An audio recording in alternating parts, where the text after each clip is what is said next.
दोस्तों, आज की सबसे पहली और बड़ी खबर। झारखंड में जल्द हो सकती है पंचायत चुनाव की घोषणा। झारखंड में पंचायत चुनाव की घोषणा कभी भी हो सकती है। राज्य निर्वाचन आयोग अपनी ओर से पंचायत चुनाव के लिए तैयारी पूरी कर ली है। राज्य निर्वाचन आयोग की ओर से राज्य सरकार को इस संबंध में सूचना भी दी जा चुकी है। निर्वाचन आयुक्त डीके तिवारी ने कहा कि उनकी तरफ से तैयारियां पूरी हैं। अब बस सरकार के स्तर से आदेश का इंतजार है। जैसे ही सरकार के स्तर से औपचारिक स्वीकृति मिलेगी, आयोग चुनाव प्रक्रिया के संचालन में लग जाएगा। झारखंड के स्वास्थ्य मंत्री श्री बन्ना गुप्ता ने किया छठ घाटों का निरीक्षण। झारखंड के स्वास्थ्य मंत्री श्री बन्ना गुप्ता ने रविवार को जमशेदपुर के छठ घाटों का निरीक्षण किया।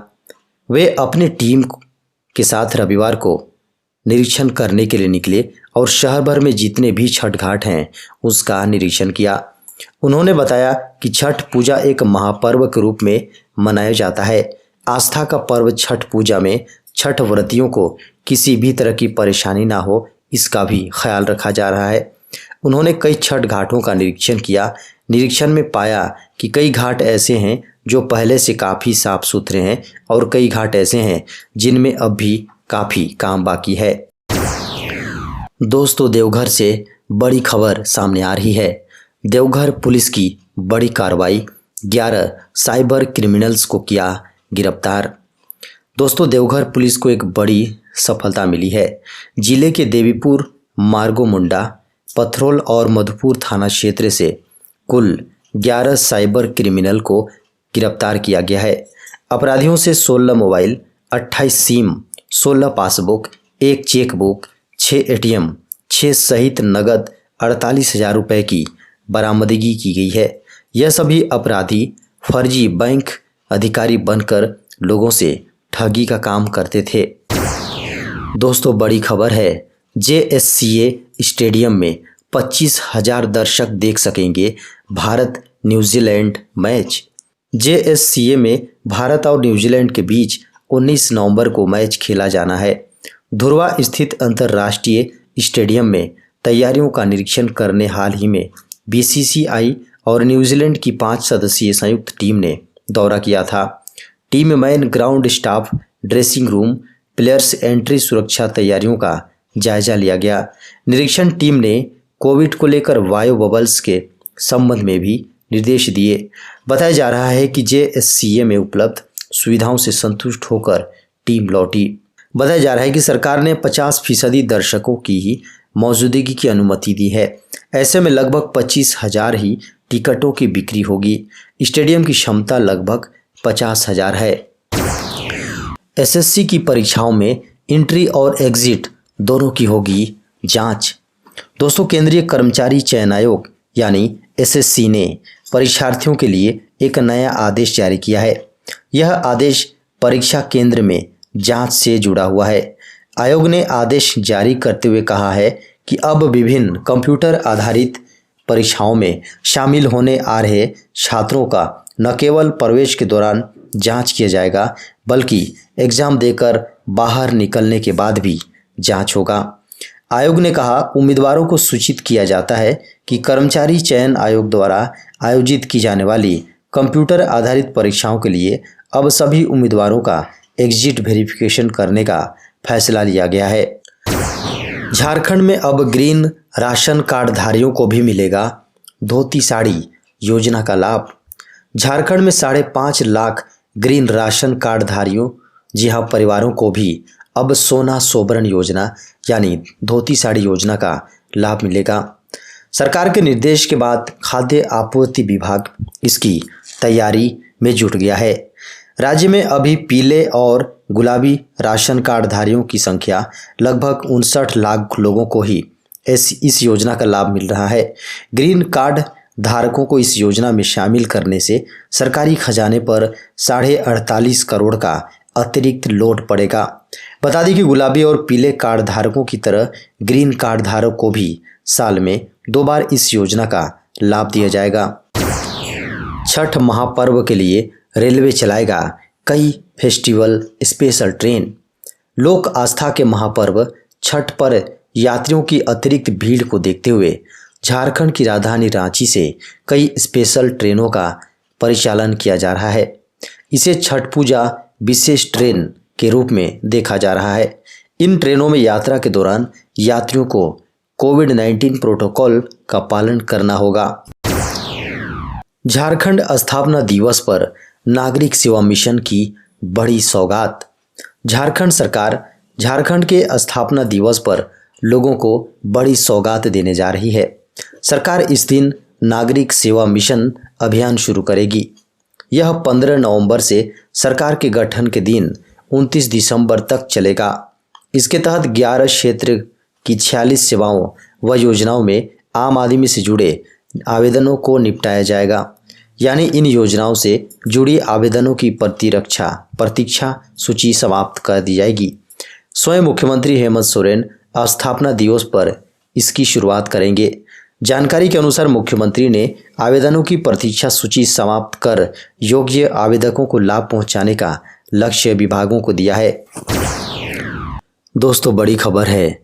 केंद्रीय माध्यमिक शिक्षा बोर्ड यानी सीबीएसई 10वीं 12वीं के विद्यार्थियों के लिए होने वाली एग्जाम में टर्म 1 का पेपर और OMR ऑनलाइन भेजेगा।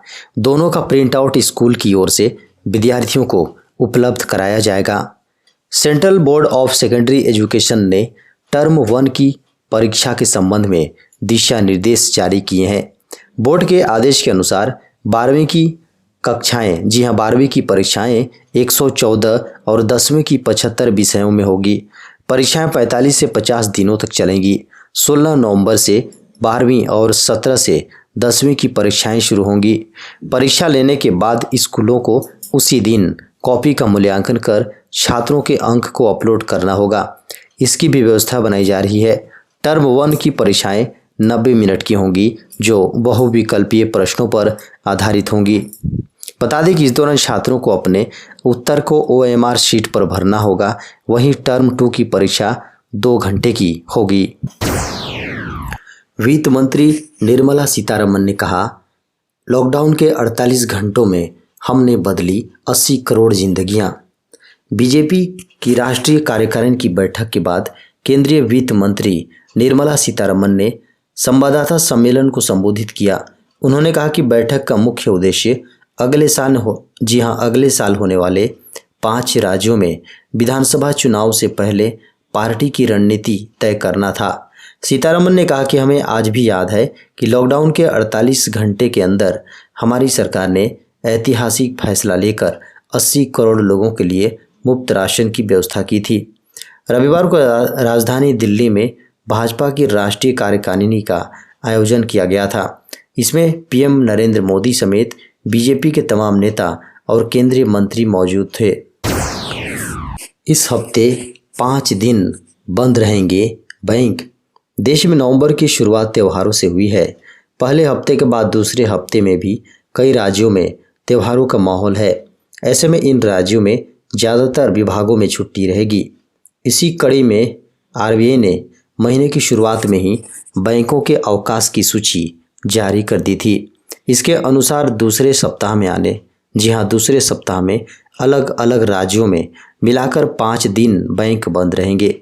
हालांकि इनमें कुछ छुट्टियां देश भर के बैंकों में एक साथ नहीं रहेंगी। कुछ राज्यों में वहां मनाए जाने वाले त्योहारों और पर्वों के आधार पर अतिरिक्त छुट्टी रहेगी। देश में 33 लाख से अधिक बच्चे हुए कुपोषित। भारत में 33 लाख से अधिक बच्चे कुपोषित हैं और उनमें से आधे से अधिक गंभीर की श्रेणी में है। महिला एवं बाल विकास मंत्रालय ने एक RTI के जवाब में इस बात की जानकारी देते हुए कहा कि कुपोषित बच्चों में बच्चों के मामले में महाराष्ट्र, बिहार और गुजरात टॉप पर हैं। मंत्रालय ने चिंता जताते हुए कहा कि कोविड महामारी से गरीब व्यक्ति में स्वास्थ्य और पोषण संकट और बढ़ सकता है। मंत्रालय ने 14 अक्टूबर 2021 तक के दिए अपने अनुमान में बताया कि देश में 17,76,902 गंभीर रूप से कुपोषित और बच्चे हैं और 15,46,420 मध्यम रूप से गंभीर कुपोषित हैं। 14 अक्टूबर 2021 तक के बच्चे मंत्रालय ने पीटीआई के एक आरटीआई प्रश्न के जवाब में कहा। ये आंकड़े देश के 34 राज्यों और केंद्र शासित प्रदेशों के हैं।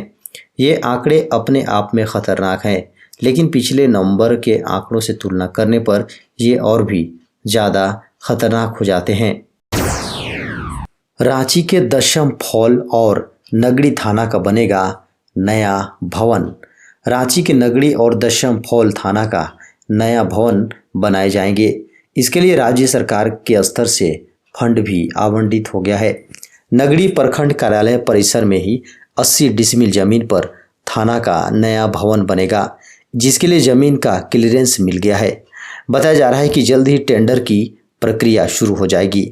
विभागीय अधिकारियों ने शनिवार को कहा कि दशम फॉल थाना का नया भवन पुराने थाना परिसर में ही 80 डिसमिल जमीन पर बनेगा। पूरा इलाका वन क्षेत्र है, जहां वन विभाग से एनओसी लिया जाना है। नए थाना भवन के निर्माण में लगभग 2 से 2.5 करोड़ रुपए खर्च होंगे।